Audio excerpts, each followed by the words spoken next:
Hi, welcome back to Phone Transformer. In today's video, I'll show you how to turn up volume on AirPods on Android so you can enjoy louder and clearer sound. Now let's get started. Step 1. Make sure your AirPods Pro are connected to your Android phone via Bluetooth. This ensures the phone can send audio to your earbuds properly. Step 2. Open settings on your Android phone by tapping the gear icon on your home screen or app drawer. This is where all phone controls are managed. Step 3, tap My Phone, which contains all the device information you need to access advanced settings. Step 5, tap build number 7 times and enter your PIN.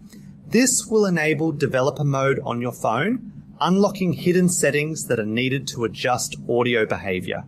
My developer mode is already on. Step 6, go back to the main settings menu and scroll down, then tap System, which organizes advanced options including developer settings.